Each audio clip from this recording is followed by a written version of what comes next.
Très ravi de vous avoir en direct sur Guinée Matin TV. Mesdames et messieurs, bonjour et bienvenue dans ce flash d'information. Le procès de l'ex-premier ministre Kassori Fofana va connaître son épilogue en instance ce jeudi devant la chambre de jugement de la Cour de répression des infractions économiques et financières. L'ancien chef de gouvernement guinéen est poursuivi pour détournement de deniers publics, enrichissement illicite et blanchiment de capitaux.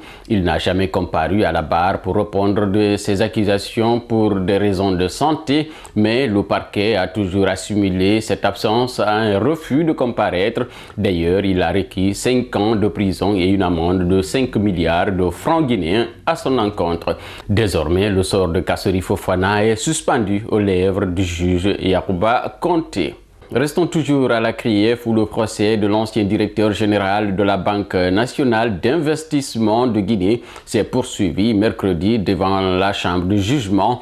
Alpha Mohamed Kallo a encore été interrogé par son avocat. Les questions ont tourné autour d'un certain nombre d'infractions qui lui sont reprochées dans cette affaire. Le prévenu a pris du plaisir à égrener son parcours dans l'administration guinéenne de 1996 à 2022. Les activités de la SAG ont été bloquées mercredi par un groupe de jeunes dans la commune rurale de Kintignan. Les manifestants exigent leur recrutement au sein de cette société minière. Des barricades ont été érigées à l'entrée de Boukaria, empêchant tout accès au site principal de la SAG. Par ailleurs, des échauffourées ont été signalées entre les manifestants et les forces de l'ordre. On apprend que des négociations sont déjà en cours pour mettre fin à cette manifestation, mais les activités de la SAG sont toujours suspendues. Transparency International vient de publier son rapport 2024 sur l'indice de perception de la corruption. Évaluant 180 pays à travers le monde, il constitue le principal indicateur mondial de la corruption du secteur public. Cette année, la Guinée a obtenu un score de 28 sur 100 avec un changement de 2 points par rapport à l'année dernière. Ce score place le pays au 133e rang sur 180. Sur le continent, au Sénégal, la situation des finances publiques est alarmante.